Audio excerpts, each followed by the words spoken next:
जरा आंखें बंद करके कल्पना करो, आप पूरी तरह अकेले गहरे अंधेरे स्पेस में तैर रहे हैं। चारों ओर सिर्फ ठंडे ठंडे तारे हैं जिनमें रोशनी का नाम भी नहीं बचा। कोई आवाज नहीं, कोई गर्मी नहीं। यह हमारा ब्रह्मांड का आखिरी दिन हो सकता है। आज से 13.8 अरब साल पहले बिग बैंग हुआ था। उसी पल से हमारा यूनिवर्स लगातार फैल रहा है। लेकिन सवाल यह है, क्या यह फैलना कभी रुकेगा या फिर यह हमेशा हमेशा ऐसे ही बढ़ता रहेगा?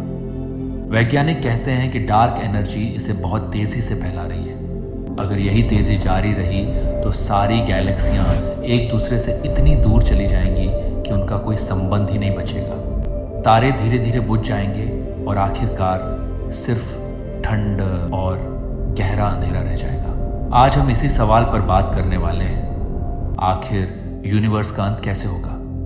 100 ट्रिलियन साल बाद क्या बचेगा? क्या सब कुछ हमेशा के लिए खत्म हो जाएगा या फिर कुछ नया शुरू हो सकता है?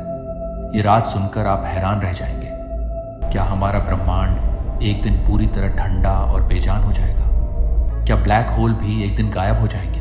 और सबसे बड़ा सवाल, क्या हम इंसान इस अनंत अंत के बारे में सोच भी सकते हैं? अगर आपको स्पेस के इन गहरे राजों में दिलचस्पी है तो अभी चैनल को सब्सक्राइब कर लीजिए और बेल आइकन दबा दीजिए, क्योंकि आज हम साथ मिलकर ब्रह्मांड के सबसे दूर तक का सफर करने वाले हैं, उस समय तक जहां समय का कोई मतलब भी नहीं बचेगा। दोस्तों, अभी हम स्टेलीफेरस युग में जी रहे हैं। यहाँ तारे चमक रहे हैं, नई गैलेक्सियां बन रही हैं और जीवन की उम्मीद अभी भी बाकी है। लेकिन ये खूबसूरत समय कितना लंबा चलेगा? सिर्फ 100 ट्रिलियन साल तक। उसके बाद धीरे धीरे गैलेक्सियों में गैस खत्म होने लगेगी, नए तारे बनना बंद हो जाएंगे, पुराने तारे एक एक करके बुझने लगेंगे। हमारी मिल्की वे सिर्फ पुरानी यादों का हिस्सा बनकर रह जाएगी। सोचिए, हमारा सूरज जो आज हमें रोशनी और गर्मी दे रहा है, वह भी एक दिन लाल विशालकाय बनेगा। फिर वह सफ़ेद बौना बन जाएगा और आखिर में सिर्फ एक ठंडा कार्बन का टुकड़ा रह जाएगा। लेकिन यह तो सिर्फ शुरुआत है। 100 ट्रिलियन साल बाद सिर्फ सफ़ेद बौने तारे, न्यूट्रॉन स्टार और ब्लैक होल बचेंगे। सारे ग्रह अपने तारों के साथ ठंडे पत्थर बन चुके होंगे। न कोई जीवन होगा, न कोई रोशनी। ये युग बहुत बहुत लंबा होगा, पूरे 100 ट्रिलियन साल तक। और इसी दौरान प्रोटॉन भी सड़ने लगेंगे, परमाणु टूटने लगेंगे, सारा पदार्थ अपनी जड़ों से हिलने लगेगा। लेकिन यह कैसे हो सकता है? वैज्ञानिक कहते हैं, अगर प्रोटॉन अस्थिर है तो सारा सामान्य पदार्थ धीरे धीरे पूरी तरह गायब हो जाएगा। सिर्फ इलेक्ट्रॉन और पॉजिट्रॉन बचेंगे जो एक दूसरे से टकराकर खुद को भी मिटा देंगे। जब सारा पदार्थ खत्म हो जाएगा तब सिर्फ ब्लैक होल बचेंगे। ये यूनिवर्स की सबसे ताकतवर और रहस्यमयी चीज़ें हैं, लेकिन ये भी हमेशा नहीं रहेंगे। स्टीफन हॉकिंग ने हमें बताया था कि ब्लैक होल हॉकिंग रेडिएशन की वजह से धीरे धीरे अपनी ऊर्जा खोते रहते हैं। छोटे ब्लैक होल जल्दी खत्म हो जाते हैं, जबकि बड़े ब्लैक होल बहुत धीरे धीरे गायब होते हैं। आखिरकार सबसे बड़े ब्लैक होल भी खत्म हो जाएंगे। उनकी जगह सिर्फ बेहद हल्की रेडिएशन रह जाएगी। ब्रह्मांड तब पूरी तरह सुनसान और खाली हो चुका होगा। कल्पना कीजिए, एक ऐसा समय जहां न कोई गैलेक्सी है, न कोई ग्रह, न कोई परमाणु, सिर्फ एक गहरा, ठंडा और खाली स्पेस। यही है हीट डेथ, ब्रह्मांड की सबसे शांत मौत। लेकिन क्या अंत सिर्फ हीट डेथ ही होगा? अगर डार्क एनर्जी और भी तेज हो गई तो बिग रिप नाम का एक और अंत हो सकता है। इसमें गुरुत्वाकर्षण भी हार जाएगा।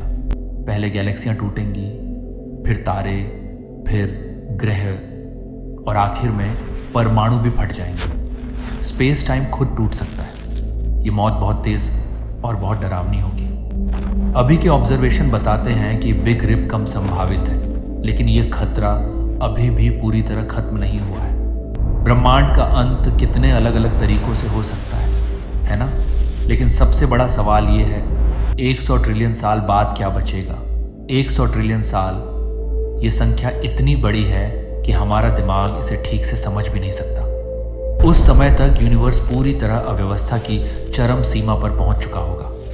कोई काम नहीं हो पाएगा, सारी ऊर्जा बराबर बराबर फैल चुकी होगी। तापमान पूर्ण शून्य के बहुत करीब पहुंच जाएगा। न कोई जीवन होगा, न कोई सोच, न कोई हलचल, सिर्फ फोटॉन और कुछ कणों का हल्का सा समुद्र रह जाएगा। यही है हीट डेथ का असली मतलब। ब्रह्मांड जिंदा तो है लेकिन पूरी तरह बेजान, जैसे एक बहुत बड़ा फ्रीजर जिसमें कुछ भी नहीं होता। लेकिन यह सब सोचते हुए मन में एक सवाल जरूर उठता है, क्या यह सच में अंत है, या फिर कहीं क्वांटम फ्लक्चुएशन से एक नया बिग बैंग शुरू हो सकता है। कुछ वैज्ञानिक मानते हैं कि इतने लंबे समय में कुछ भी हो सकता है। मल्टीवर्स में हमारा यूनिवर्स सिर्फ एक छोटा सा बुलबुला हो सकता है। लेकिन दोस्तों, आज हम यहीं हैं, सोच रहे हैं, महसूस कर रहे हैं, जी रहे हैं। ये सब जानने के बाद भी लगता है कि हर पल बहुत कीमती है, क्योंकि इस अनंत सफर में यही हमारा छोटा सा हिस्सा है। और शायद यही सबसे खूबसूरत बात है। ब्रह्मांड का अंत इतना दूर है कि हमें उससे डरने की जरूरत नहीं है, बल्कि इससे हमें एक सीख मिलती है। जीवन को प्यार से जियो और जिज्ञासा को कभी मत मरने दो। नासा और दुनिया भर के वैज्ञानिक अभी भी इन राजों को समझने की कोशिश कर रहे हैं। डार्क एनर्जी असल में क्या है, क्या प्रोटॉन सच में सड़ता है, ये सब अभी भी हमारे लिए बहुत बड़े रहस्य हैं। तो दोस्तों, अगर ये वीडियो आपको सोचने पर मजबूर कर गया है तो प्लीज़ इसे लाइक कर दीजिए। कमेंट में ज़रूर बताइए आपको कौन सा अंत सबसे ज़्यादा डरावना लगता है, हीट डेथ या बिग रिप। चैनल को सब्सक्राइब करना बिल्कुल मत भूलिए। अगले वीडियो में हम बात करेंगे मल्टीवर्स के उस पार की, जहां आपका दूसरा रूप शायद अभी भी जिंदा और खुश है। ब्रह्मांड का अंत तो होगा, लेकिन अभी तो हम यहीं हैं। देखते रहिए, सोचते रहिए और स्पेस के और भी राज खोलने के लिए तैयार रहिए। आपका बहुत बहुत धन्यवाद।